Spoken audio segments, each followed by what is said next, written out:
Hi friends, welcome to my vlogs. Friends, ನಾವಿವತ್ತು ಹೀರೆಕಾಯಿ ಪಲ್ಯನ ಹೇಗೆ ಮಾಡೋದು ಅನ್ನೋದನ್ನು ನೋಡೋಣ.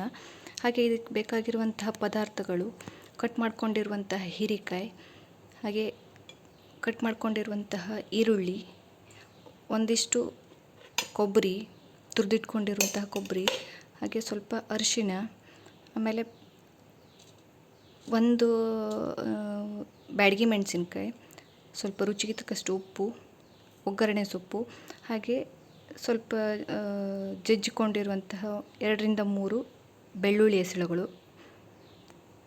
ಸೊ ಬನ್ನಿ ಫ್ರೆಂಡ್ಸ್, ಹೇಗೆ ಮಾಡೋದು ಅಂತ ನೋಡೋಣ. ಸೊ ಇದನ್ನೆಲ್ಲ ಒಂದು ಬಾಣಲೆಗೆ ಹಾಕ್ಕೊಳ್ಬೇಕು.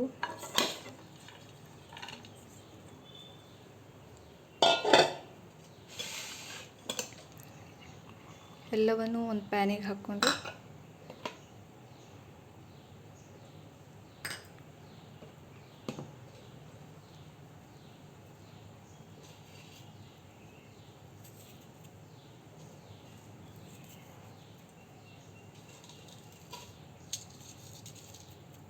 ಇವೆಲ್ಲವನ್ನು ಸೇರಿಸಿ ಇದನ್ನು ಸರಿಯಾಗಿ ಕಲಿಸ್ಕೊಳ್ಬೇಕು.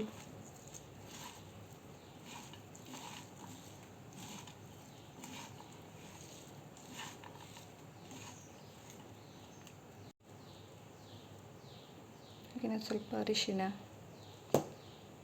ಹಾಗೆಯೇ ಹೀರೆಕಾಯಿನಲ್ಲಿ ಹೆಚ್ಚಿನ ನಾರು ಪದಾರ್ಥ ಇರೋದ್ರಿಂದ, ಫೈಬರ್ ಕಂಟೆಂಟ್ ಇರೋದ್ರಿಂದ ಡೈಜೆಷನ್ ಪ್ರೊಸೆಸ್ ಕೂಡ ಚೆನ್ನಾಗಿರುತ್ತೆ. ಹೀರೆಕಾಯಲ್ಲಿ ಕಡಿಮೆ ಕ್ಯಾಲೋರಿ ಇರೋದ್ರಿಂದ ತೂಕ ಕಡಿಮೆ ಮಾಡ್ಕೊಳ್ಳಲಿಕ್ಕೆ ಯಾರ್ಯಾರು ಬಯಸ್ತಿದ್ದೀರೋ ಅವರಿಗೆಲ್ಲ ಇದು ಹೆಲ್ಪ್ ಆಗುತ್ತೆ. ಹಾಗೆಯೇ ಡಯಾಬಿಟಿಕ್ ಪೇಷಂಟ್ ಇದ್ದಾರಲ್ಲ, ಅವರಿಗೆಲ್ಲ ಗ್ಲೂಕೋಸ್ ಲೆವೆಲ್ ಅದನ್ನು ನಿಯಂತ್ರಣದಲ್ಲಿಡುತ್ತೆ.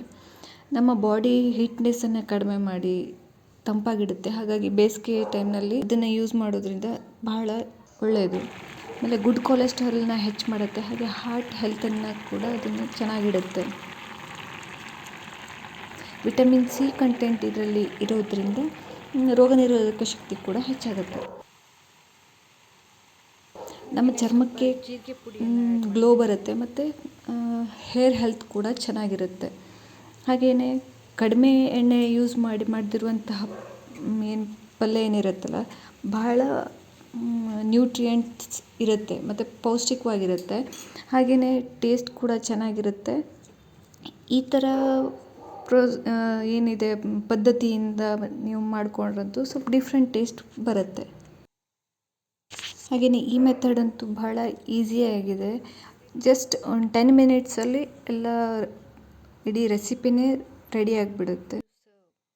ಮತ್ತು ಎಷ್ಟು ಈಸಿಯಾಗಿ ಈ ಹೀರೆಕಾಯಿ ರೆಸಿಪಿಯನ್ನು ಹೋಮ್ ಮೇಕರ್ಸಿಗಾಗಲಿ ಅಥವಾ ಬ್ಯುಸಿ ಮಾಮ್ಸ್ ಏನಿರ್ತಾರಲ್ಲ, ಹೊರಗಡೆ ವರ್ಕಿಂಗ್ ವುಮೆನ್ಸ್ ಆಗಲಿ, ಯಾರಿಗೆ ಆದ್ರೂ ಕೂಡ ಇದನ್ನು ಬೇಗ ಮಾಡ್ಬೋದು. ಹಾಗೆ ಹೆಲ್ದಿಯಾಗಿ ಕೂಡ ಇರುತ್ತೆ.